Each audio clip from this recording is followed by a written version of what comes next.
Hi, everyone. My name is PK, and here I have Dinesh with me, who's a client of the Property Investment Accelerator. And Dinesh has very kindly agreed to spend a few minutes with us to share his journey of how he lives in Melbourne. He's bought an investment property in WA. He's already got his PPOR, but this is his first investment property. And in this video, he's just going to be sharing a few tips and tricks of how he got it, how he managed to do it interstate, why he bought, on the other side of the country to begin with, and a few things like that. So if you're sort of wondering, how or when or should I get my first investment property or second or third, how do I follow data? How do I do it in an advanced way without needing a buyer's agent? Then I'm pulling all the pressure on you, Dinesh. Hopefully Dinesh can give you guys some golden nuggets and really help. So first of all, thank you, Dinesh, for making time. Thanks, PK. Thanks for giving opportunity. I hope I can give some good insights of my property purchase, and I hope this will be useful for the upcoming investors. Awesome. So the property details, so you bought it after negotiating for $378,000. So people who think that you need to spend $400,000, $500,000, $600,000, $700,000 on an investment property in a capital city, you don't need to. It's $378,000, and you negotiated $4,000 after the building and pest inspection. The rent, which is the key thing, is $420 per week. So on an interest-only basis, even with putting in just 10 or 12% deposit, I don't know how much you put in, but hypothetically, just putting in 10%, 12% deposit, this is still positive cash flow, which means it gives you more money on an annual basis than it costs. It's self-sufficient. And it's a nice sized block, 600 square meters. And it was built, if I'm not mistaken, 2005. So depreciation benefits, although we don't invest just for depreciation, it's a bonus, low maintenance, all that kind of thing. So, tick, tick, tick, tick. Data points to a pretty fantastic location, suburb on the south side of Perth. So everything was really good. So maybe just start from the start. When you bought the course, the Property Investment Accelerator, Dinesh, you didn't really have any intention to buy an investment property straight away. You were looking to, build your own principal place of residence. So fast forward a number of months when you were ready to, actually do the course and buy your first investment property. Let me ask you the question, what was your experience of actually learning? So putting aside the result, the outcome, I just want you to be honest. Did you find the course easy? Was it hard? Was it interactive? Did you get enough help? Just, was that a pleasing experience, or was it a bit of this is, not this again, Yeah, I can tell you about that. So basically, I was always like, when I was like, I came here as an international student in 2015. But back in India, like my brother-in-laws, my family, they were involved in property investing. So I always had that thing, like I just want to do something in property. So when I like straight away after, like I got married like 2 years back. When we came here, straight away, me and my wife decided to buy a PPOR. So we just bought a land and start building. At the same time, I had that curiosity to learn for the investing.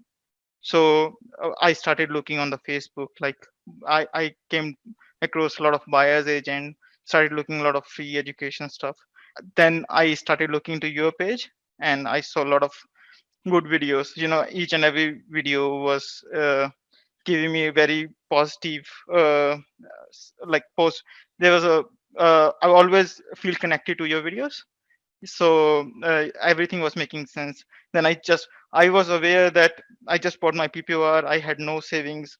I can't buy straight away, but still I wanted to be in as a part of the group. I wanted to join your group because I just wanted to start my education. So yeah, then I straight away book a strategy call with you, and I explained my situation with you, and you said like you can still join. It's you'll get educated, and then you can be more confident when you are going to buy your investment property. So I just signed up, and the good thing was when like I joined it maybe last year, it was like long few months gap in between. I was building my PPOR, so I've seen a lot of investors getting very good results. because we were in the closed community where we are sharing the results and everything, and that was giving me a lot of confidence. I was just looking how people are buying, how they are negotiating, and I was learning that skills. In terms of course, it was so easy. I just spent like I when I signed up, I think I finished the course maybe in maybe 5 6 weeks. But yeah, but I was always going back to the recordings, and was wherever I had a doubt, I was just learning myself. So yeah, so when it was time, like after a few months, when we completed our PPR, we just moved in, and then I was able to extract some equity straight away. I went for the another one. Yeah, so that was my journey so far. Yeah, no, that's good to know because most people will do the property investment accelerator because they want to buy a property, within 1 or 2 months. But you had this luxury of time on your side, so Yeah. you could really become almost like a really expert, kind of just marinating in the knowledge and then just pull the trigger as soon as you were able to. So I think that was a good thing. One thing I wanted to ask you was, there's so many people. You're in Melbourne, so let's say in Melbourne, they live in Melbourne and they see these house and land packages coming up in the western part of Melbourne or the northern part of Melbourne, Yep. or they see these opportunities to book, a piece of land that will settle in a year or two, and then they'll build. They think that this is actually the only way to invest in property. They think that they have to buy in Melbourne, disregarding the fact that actually the fundamentals like land supply, like positive cash flow, don't really make a lot of sense in some of these areas. Especially, I mean, let's be honest, especially in like, the Indian community, and it's very Yeah. common to buy, in Western Melbourne. And, in my mind, according to the data, there are better places to spend three, four, $500,000. Not that you can even get something for under that these days there. What would be your message to someone who, put aside their principal place of residence? What would be your message to someone who wants to invest? They live in Melbourne and they're Yep. looking at the western part or northern part or Werribee, that kind of Yep. part of Melbourne. What would you say to them if they're so scared of looking out and beyond Melbourne, interstate, other Yep. cities? Do you think that you would encourage them to do that? Or was it all too hard to buy interstate? Was it all too hard to follow data? Just follow the herd, buy in Western Melbourne. I would definitely recommend them to look somewhere else, different states, because if you imagine, in Melbourne, you can't get good property in 600, 700K, and the rent is still like 400, 450. The yield is like you're definitely buying negative geared property. And the other thing is, if you're buying a land, building a house, it can take like few months or a year for that property in the state to giving you a return. Whereas like I bought in like in a Perth, but that was rented from day one, so I'm getting those returns straight away. So I would say like still in terms of if you see north and western Melbourne, there's still a lot of land there, still like a lot of supply there. Whereas where we are investing, it's pretty tight. There's no supply. Like there are indicatives that these properties gonna grow faster than we say north or west Melbourne. So yeah, I would definitely say look other states, look other opportunities. And in terms of my experience buying interstate, I would say buying Melbourne property, I was local, was a bit difficult than buying in Perth. I just went with the Ashley Goodchild, what was recommended by you. She did a awesome job. I just had to tell her like a few things, and she was bang on. She was just looking for my, all my needs, and we ended up with a very good property. Yeah. Yeah, no, that's so good to hear. So it was actually easier for you to buy in Perth than it was for you to buy in Melbourne. Yeah. And let's just be clear for everyone. You didn't use a buyer's agent. I didn't find your suburb, nor did I tell you, Yeah. Dinesh, this is the property you should buy. I practically did nothing, to be honest. You did Yeah. everything yourself, and I gave you this property manager. They did the inspections. One thing that holds people back sometimes, buying interstate, whether it's Brisbane, Adelaide, Perth, wherever, is this consciousness of, what if in a year's time or in 2 years' time, the tenant stops paying rent? What if they trash the house? What if, if it's local in Melbourne, I can, get my car keys, drive there, do something about it. But if it's in other part of Australia, I don't feel like I have a sense of control. Like, did you feel this and how did you overcome it? Or what would you say to those who have this mindset of, no, no, no, no, I don't have a risk appetite. I just want to buy within 5 kilometers of where I live. What would be your message, to that kind of mindset? I would say, like, still, if you are local, you have to hire someone like to do all the works. Like, same way, if you have a very good property manager on the ground, they can look after you. I'm pretty much like, I got some quotes, when I was negotiating on building and pest inspection. So Ashley provided me some quotes, give some insight like how much this is gonna cost. I think this can be easily done remotely. You don't have to be on the ground to do all these things. Yeah. So in terms of, if tenants stop paying rent, that can be happened if you buy local. So there's no difference. You have to go through the legal channel or whatever.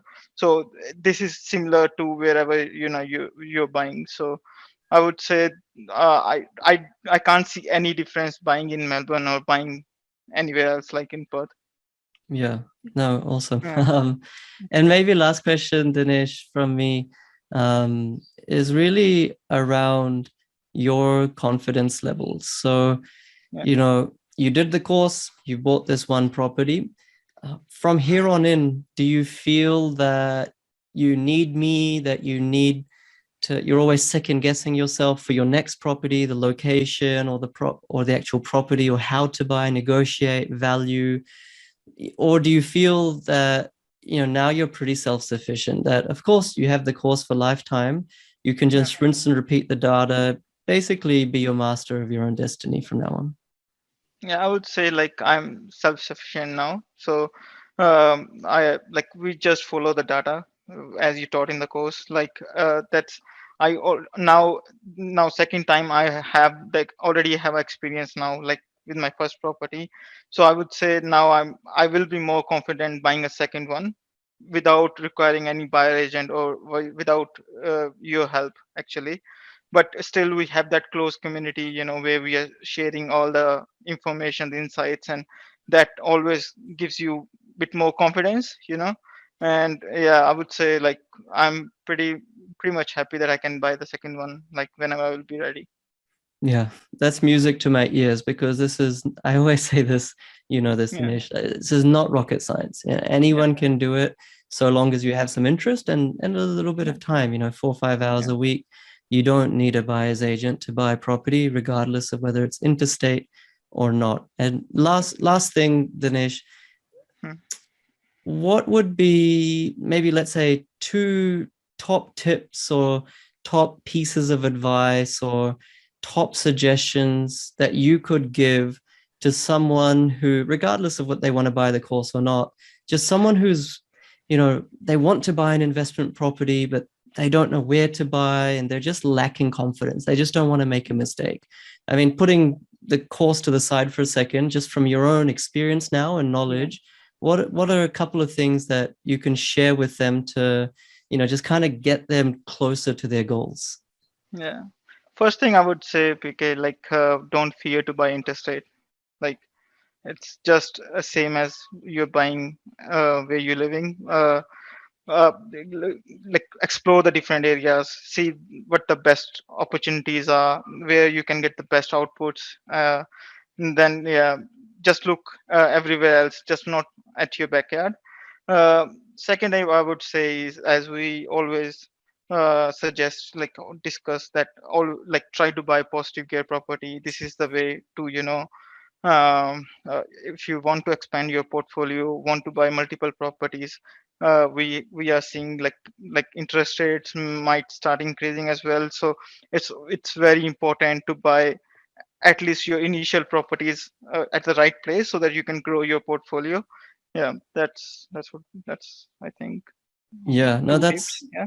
that's profound. I mean, just that last one we've talked about interstate, but I just can't emphasize how important it is to buy Yeah. positive cash flow properties. Just like you said, even if you can afford negative gearing because you're on high income, Yeah. the banks still penalize you. So you won't be able to build your portfolio out as much as you otherwise could if you buy positive cash flow. So that's no, really well said. Thank you, Dinesh, and thank you so Yeah. much for being on the video.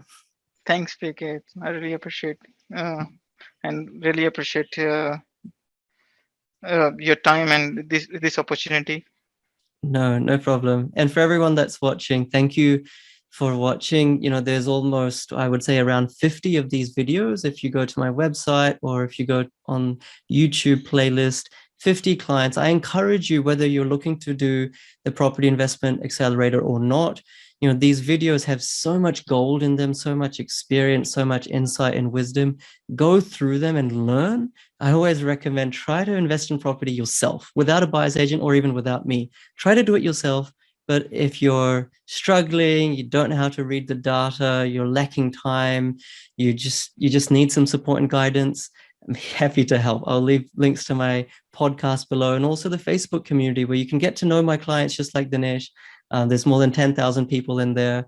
You know, just see if you vibe with this. And if you do, you know, obviously would be very happy to help. So thank you once again, Dinesh, and everyone. Thanks for watching. See you later.